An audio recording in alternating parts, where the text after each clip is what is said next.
Kadapa mayor Suresh బాబుకు కూడా ఊరట దక్కింది.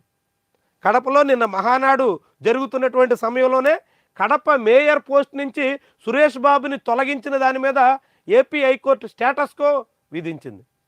సురేష్ బాబు కుటుంబీకుల పేరుతో కాంట్రాక్టులు తీసుకున్నారు, స్వప్రయోజనాల కోసం నిబంధనలు ఉల్లంఘించారు, అది ప్రజాప్రతినిధుల ప్రాతినిధ్య చట్టానికి విరుద్ధం కాబట్టి ఆయన మీద విజిలెన్స్ ఎంక్వైరీ చేసాం, విజిలెన్స్ ఎంక్వైరీ ఆధారంగా ఆయన మీద చర్యలు తీసుకున్నాం అంటూ వెల్లడించారు. కానీ వాస్తవానికి కడప మేయర్ కౌన్సిల్ సమావేశం సందర్భంగా ఎమ్మెల్యేకి సీటు వేయడానికి నిరాకరించిన దాని మీద ఎమ్మెల్యే రెడ్డప్ప గారి మాధవి మేయర్ సురేష్ బాబు మధ్య చాలా వాగ్వాదం జరిగింది.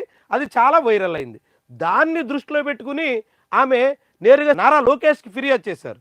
ఆ నారా లోకేష్ సీఎం ఆఫీస్ నుంచి అది నేరుగా విజిలెన్స్ ఆఫీస్కి వెళ్ళడం, దాని మీద మున్సిపల్ కమిషనర్ ఆదేశాలు ఇవ్వడం, దానికి అనుగుణంగా విజిలెన్స్ రిపోర్టు రావడం, సురేష్ బాబుని విధుల నుంచి తొలగిస్తున్నట్టు ఆర్డర్ రావడం, ఇవన్నీ జరిగిపోయినాయి.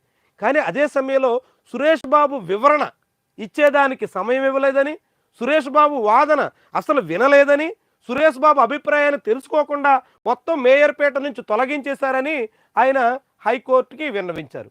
హైకోర్టు ఆయన వాదనలు విన్న తర్వాత స్టేటస్కో విధించింది.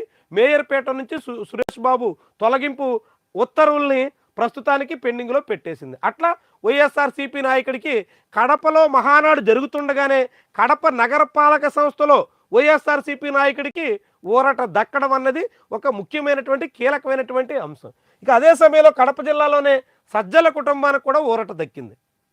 సజ్జల కుటుంబం అటవీ భూములు, ప్రభుత్వ భూములు కబ్జా చేసి అందులో విలువైనటువంటి ఫామ్ హౌస్లు కట్టుకుని అనేక రకాలుగా పంటలు సాగు చేస్తున్నారు అన్నది అభియోగం. 63 ఎకరాల 72 సెంట్ల భూమిని పలు సర్వే నెంబర్లో కడప జిల్లా సీకే దిన్ని మండలం పరిధిలో వినియోగించుకుంటున్నారు అనేది రాష్ట్ర ప్రభుత్వ అభియోగం.